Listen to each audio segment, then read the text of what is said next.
Namaste to all. Myself JVN Dr. Suman Shikha, Department of Fire Chikitsa, Faculty of Ayurvedic Sciences, Jayoti Vidyapeeth Women's University, Jaipur.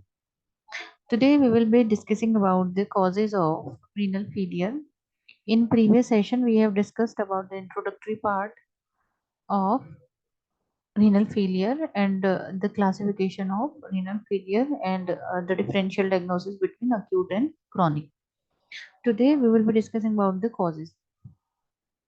Acute kidney injury, previously known as acute renal failure or acute AKI, usually occurs usually occurs when the blood supply to the kidney is suddenly interrupted or when the kidney become overloaded with toxins. हमने पहले भी जब मैं previous मेरा जो video lecture है acute kidney जो kidney failure का इसमें मैंने आपको ये चीज हमने डिस्कस करी थी कि अगर किडनीज को ब्लड की सप्लाई जो है वो रिड्यूस है, ठीक है, और अगर किडनीज जो है वो टॉक्सिन से ओवरलोडेड है, ऐसी कंडीशन के अंदर पेशेंट को किडनी फेलियर की तरफ पेशेंट जाता है। यहाँ पे हाँ जो है जैसे एक्सीडेंट एक कॉज हो सकता है जिसकी वजह से सडन सप्लाई जो होती है वो डिस्टर्ब हो जाती है किडनीज की तरफ। इंजरीज जो है किडनी इंजरी अगर पेशेंट को हो गई है इस वजह से जो है किडनी कॉम्प्रोमाइज हो जाती है, अपना फंक्शन प्रॉपर तरीके से नहीं कर पाती। और complication from surgeries in which the kidney are deprived of normal blood flow, ठीक है। अगर सर्जरी है, सर्जिकल पोस्ट सर्जिकल जो होता है ना एडवर्स इम्पैक्ट की वजह से भी पेशेंट रीनल फेलियर की तरफ जाता है, ठीक है। कि एक लंबे समय तक अगर ऐसा है कि पेशेंट को जो ब्लड की सप्लाई डाइवर्ट कर दी गई है, पेशेंट को किडनी के अंदर ब्लड, पेशेंट को किडनीज की तरफ ब्लड की सप्लाई जो होती है वो रिड्यूस है, नहीं हो रही है, जैसे कि हार्ट बाईपास सर्जरीज वगैरह, तो ऐसी कंडीशन के बाद भी पेशेंट जो होता है वो रीनल फेलियर की तरफ जा सकता है। ड्रग ओवरडोजेस, ठीक है, कि ड्रग का ओवरडोज है, ठीक है, एक्सीडेंटल और बाय एक्सीडेंट जो है ड्रग ओवरडोज इनटेक कर लिया गया है, या फिर केमिकल ओवरलोड ऑफ ड्रग, ठीक है, सच एज एंटीबायोटिक और कीमोथेरेपी। तो ये जो है कि एंटीबायोटिक्स का एक्सेसिव इनटेक या जो है कीमोथेरेपी ड्रग्स की वजह से भी पेशेंट किडनी फेलियर की तरफ जा सकता है, अलोंग विद बी स्टिंग, ठीक है, क्योंकि एनाफाइलेटिक शॉक्स के लिए रिस्पॉन्सिबल होती हैं, एकदम से जो होता है ना इन्फ्लेमेटरी रिएक्शंस बॉडी के आते हैं, हाइपर इम्यून इम्यून सिस्टम जो होता है ना हाईली एक्टिव हो जाता है, तो बी स्टिंग में ऑल्सो कोज, ठीक है। तो ये एनाफाइलेटिक शॉक जो होता है जनरलाइज्ड इन्फ्लेमेशन इन्फ्लेमेशन की वजह से लीजन और इंजरी प्रोड्यूस होती है, तो इसके बाद भी पेशेंट जो है वो क्रॉनिक किडनी इंजरी की तरफ होके और पेशेंट जो है रीनल फेलियर की तरफ जाता है, ठीक है। Chronic kidney disease however the kidney can often recover from acute kidney injury, ठीक है। कि अगर पेशेंट ऐसा है कि जिसको जैसे अक्यूट किडनी इंजरी हुआ और पेशेंट उससे रिकवर हो गया या फिर उसका रिकरेंस हो रहा है, ठीक है, या उसके बाद जो होता है कि पेशेंट ने प्रॉपर तरीके से एक जो होता है ना अपना लाइफस्टाइल फॉलो नहीं किया, ठीक है, ऐसी कंडीशन में जैसे किसी को जैसे स्टोन रिनल स्टोन का केस है, ठीक है, अब उसको लिथोट्रिप्सी हो गई है, रिमूव हो गया स्टोन उसका, लेकिन वापस रिकरेंस हो गया है, फिर उस जगह पे लीजन बन रहा है, हाइड्रोनेफ्रोसिस की तरफ पेशेंट जा रहा है। तो ये जो एक लॉन्ग टर्म का जो प्रोसेस है ऐसा क्रॉनिक किडनी के अंदर देखने को मिलता है कि however the kidney can often recover from, ठीक है, कि अक्यूट किडनी इंजरी से पेशेंट रिकवर हो जाता है, allowing the person with AKI to resume a normal life, ठीक है, कि पेशेंट जो होता है एक नॉर्मल लाइफ जो होता है उसको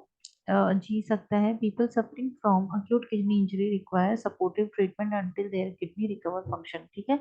किसी भी डिजीज से जब हम जो होता है ना अफेक्टेड होते हैं उसके बाद में हमको एक हमारा ट्रीटमेंट भी बंद हो जाता है तो भी हमको थोड़ा सपोर्टिव केयर की जरूरत पड़ती है वापस हमारे ऑर्गन्स को जो होता है ना ये प्रॉपर फंक्शनिंग के अंदर आने के लिए।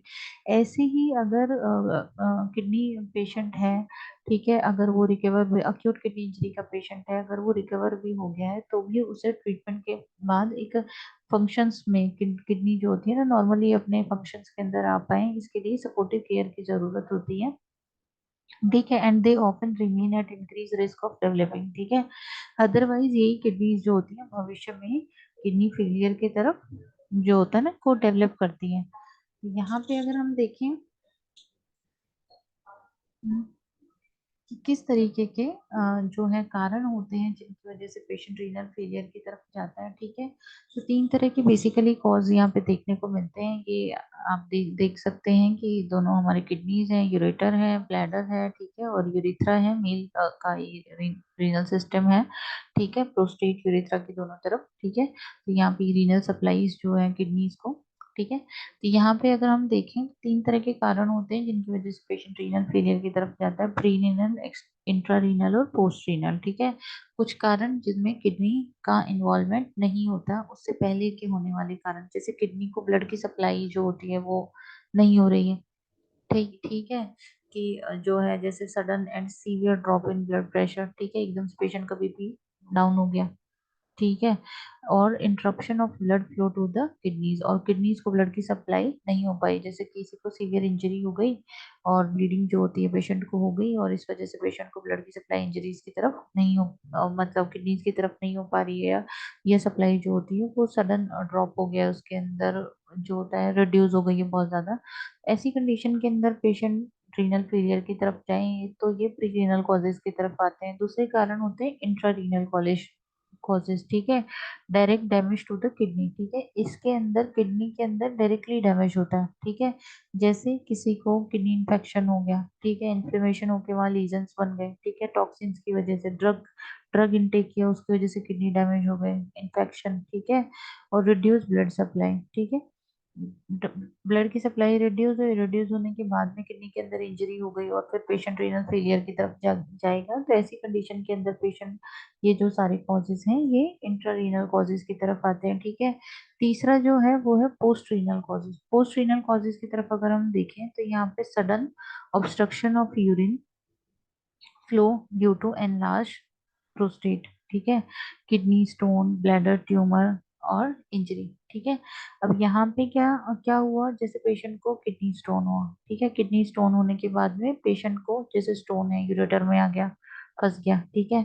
अब वहां पे किडनी जो है यूरिन का प्रोडक्शन तो कर रही है लेकिन यूरिन जो है वो बाहर नहीं जा पा रहा है, ठीक है, क्योंकि यूरेटर स्टोन की वजह से ब्लॉक है। तो ऐसी कंडीशन में धीरे धीरे वहां पे जो होता है ना, जो एक फिल्टर्ड यूरिन है वो एक्यूमुलेट होना शुरू हो जाएगा, ठीक है, फिर वो किडनी के अंदर एक्यूमुलेट होना शुरू हो जाएगा, फिर किडनी साइज बढ़नी शुरू हो जाएगी, हाइड्रोनेफ्रोसिस होके और लोड क्रिएट होके, और धीरे धीरे किडनी फंक्शनिंग जो होती है वो जाने लगेंगी। तो इस तरह के कॉज, या फिर ब्लैडर के अंदर ट्यूमर हो जाए, ठीक है, ब्लैडर के अंदर ट्यूमर हो रहा है, ट्यूमर होने की वजह से कहीं से यूरेटर ब्लॉक हो गया है, या ब्लैडर ट्यूमर की वजह से जो है पेशेंट को जो होता है ना यूरिन उसके अंदर होल्डिंग कैपेसिटी पेशेंट की रिड्यूस हो गई है, ठीक है, अब यूरिन किडनी से बन तो रहा है लेकिन वहां पे प्रॉपर तरीके से नहीं वो उसको होल्ड कर पा रहा है, तो फिर वो बैक बैक प्रेशर जो होता है ना किडनी पे लगना शुरू हो जाता है, किडनी फिर हाइड्रोनेफ्रोसिस की तरफ जाके रीनल फेलियर की तरफ जाती है, ठीक है। तो ये वाले जो कॉजेज हैं इनके अंदर, जहाँ पे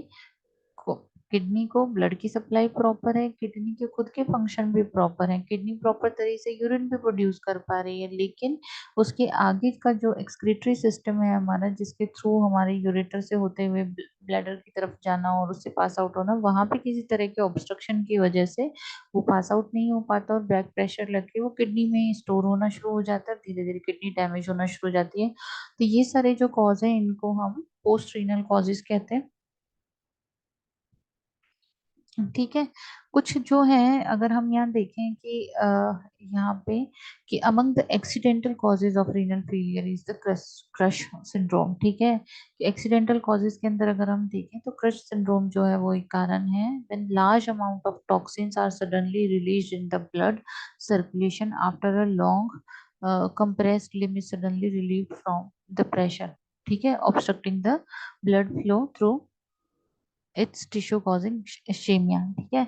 क्रश सिंड्रोम जैसे एकदम से कुछ ऐसा प्रेशर आया जैसे एक्सीडेंट की वजह से, या एक्सीडेंटली या बाय एक्सीडेंट किसी की बॉडी पे एकदम से बहुत ज्यादा वजन गिर गया, ठीक है, और वो दबाव में आ गया ऑर्गन। अब वो जैसे ही वजन एकदम से हटेगा तो ब्लड सर्कुलेशन बॉडी को चाहिए होगा, ठीक है, वो ब्लड सर्कुलेशन एकदम से, तो उसकी वजह से किडनी का लोड बढ़ जाता है और फिर किडनी जो होती है वो उस क्या बोलते हैं, क्योंकि टिश्यूज के अंदर ऐसी कंडीशन में इस्चीमिया जनरेट होता है कि टिश्यूज जो है उनको ब्लड की और ऑक्सीजन की सप्लाई कम हो जाती है। तो वो इस्चेमिक चेंजेस को दूर करने के लिए किडनी जो होती है एकदम से जो होता है ना उसको काम करना पड़ता है। तो ऐसी कंडीशन में पेशेंट रीनल फेलियर की तरफ जाता है। The resulting overdose can lead to the clogging and the destruction of the kidney. ठीक है, इसकी वजह से किडनी डिस्ट्रक्शन देखने को मिलेगा। It is a reperfusion injury, इसको रीपरफ्यूजन इंजरी बोला जाता है क्योंकि बॉडी को जो होता है ना क्योंकि एकदम से बॉडी इतना जबरदस्त तरीके से दबाव में आया, दबाव में आने की वजह से और जो हमारे जो पेरिफेरल टिश्यूज थे वो हाइपोपरफ्यूज हो गए। हाइपोपरफ्यूज की कंडीशन में जैसे ही प्रेशर हटा, किडनीज ने रीपरफ्यूज करने के लिए अपना एक जो होता है ना परफॉर्मेंस दिया, और ऐसी कंडीशन में जो होता है ना उस पे एकदम से जो होता है ना लोड बहुत ज्यादा बढ़ पाने की वजह से किडनी डैमेज की तरफ जाती है। इसलिए इसको रीपरफ्यूजन इंजरी भी बोला जाता है, क्योंकि क्रशिंग प्रेशर को के रिलीज होने के बाद में ये अपीयर होता है। The mechanism is believe to be the release into the blood stream of muscle breakdown products. ठीक है, ऐसी कंडीशन में अगर हम देखें तो जो होता है ना मसल्स के ब्रेकडाउन की वजह से, क्योंकि जो प्रेशर जनरेट होता है तो उसकी वजह से मसल ब्रेकडाउन देखने को मिलता है। ठीक है, तो इस तरह के जो प्रोडक्ट्स होते हैं वो ब्लड स्ट्रीम में देखने को मिलेंगे, जैसे myoglobin, potassium, phosphorus, that are the product of rhabdomyolysis. ठीक है, ये रेब्डोमायोलाइसिस के जो होता है ना प्रोडक्ट्स होंगे, जहाँ पे स्केलेटल मसल्स के अंदर डैमेज देखने को मिलता है ड्यू टू स्टेमिक कंडीशन। ठीक है, कि जो हमारे स्केलेटल मसल्स हैं उनको ऑक्सीजन की ब्लड की सप्लाई जो होती है वो रिड्यूस हो गई। ठीक है, इस्कीमिया डेवलप हुआ, इस्कीमिया डेवलप होने की वजह से उनका ब्रेकडाउन हुआ, ब्रेकडाउन होने की वजह से मायोग्लोबिन, पोटेशियम और फॉस्फोरस जो होते हैं वो ब्लड स्ट्रीम में ज्यादा देखने को मिलती हैं। ठीक है, the specific action on the kidney is not fully understood. ठीक है, कि ये तो ऐसा फुली अंडरस्टूड नहीं है, but may be due to a part of nephrotoxic metabolism of myoglobin. ठीक है,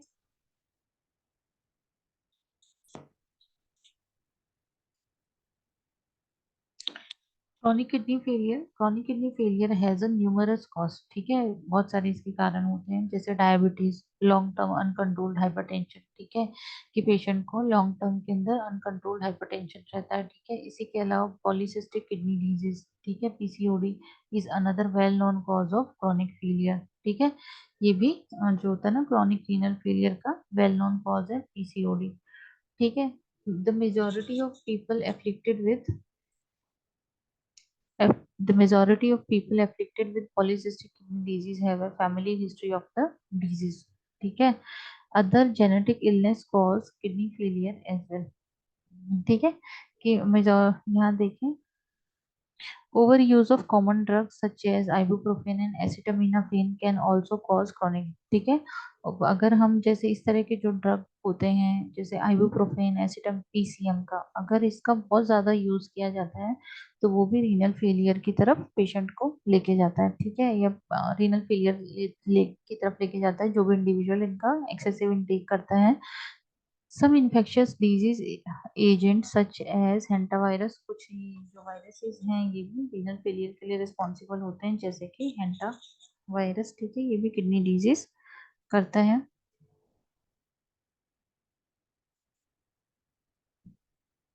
यहाँ पे अगर हम जेनेटिक प्री डिस्पोजिशन की तरफ जाएं तो apolipoprotein L1 gene has been proposed as a major genetic risk locus for a spectrum of non-diabetic renal failure in individuals of African origin. These include HIV-associated nephropathy, primary जो non-monogenic form of focal segmental glomerulosclerosis। अभी अगर यहाँ हम measurements की तरफ जाएंगे किस तरीके से हम इसको मेजर करते हैं, तो देखिए, अगर हम लोग यहाँ मेजरमेंट्स की तरफ जाएंगे किस तरीके से हम इसको मेजर करते हैं, तो यहाँ पे जो है सीकेडी के लिए stages of CKD failure, chronic kidney failure is major.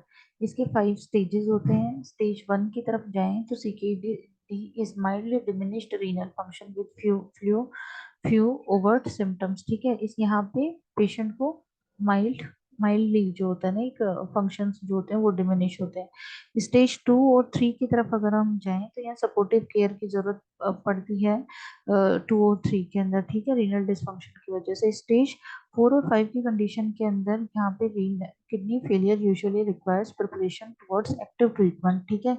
यहाँ जो भी सर्वाइवर है उसको लाइफ अपने जो होता है ना सरवाइव करने के लिए एक्टिवली ट्रीटमेंट की जरूरत पड़ेगी, ठीक है। स्टेज 5 की कंडीशन के अंदर पेशेंट को सीवियर इलनेस, ठीक है, और जो होता है ना रीनल रिप्लेसमेंट थेरेपी, डायलिसिस की तरफ पेशेंट को लेके जाया जाएगा। स्टेज 5 में पेशेंट को डायलिसिस की नीड होती है, ठीक है। ये हम यहाँ पे देख सकते हैं, ठीक है। नॉर्मली और high functioning one GFR patient की मोर देन 90 है। स्टेज 2 के अंदर जो है माइल्डली डिक्रीज फंक्शन पेशेंट की जीएफआर जो है 89 से कम और 60 से ज्यादा है। स्टेज 3 के अंदर अगर हम देखें तो mild to moderate decrease function, यहाँ पे जीएफआर 59 से कम और 40 से ज्यादा है, ठीक है।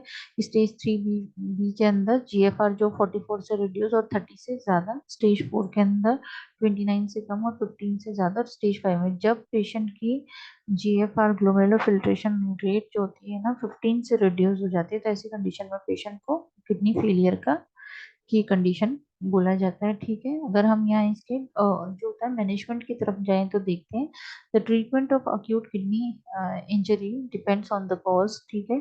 The treatment of chronic kidney failure में include renal replacement therapy, haemodialysis, peritoneal dialysis and kidney transplant, ठीक है।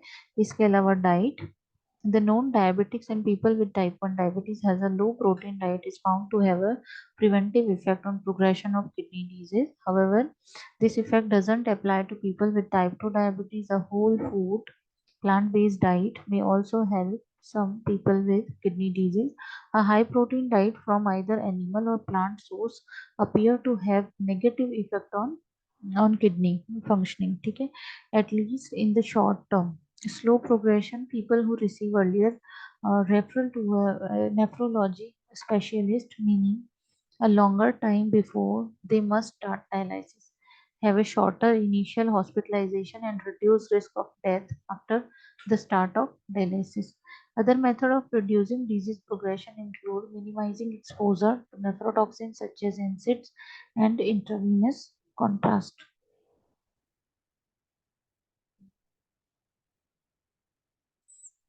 It is all about renal failure.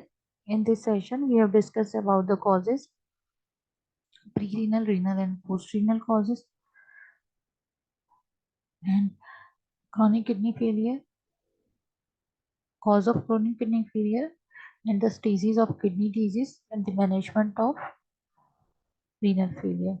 Thank you so much. I hope you all have understood this session. If you feel any kind of problem with this session, please mention it in comment box. I will try to resolve it soon. Thank you.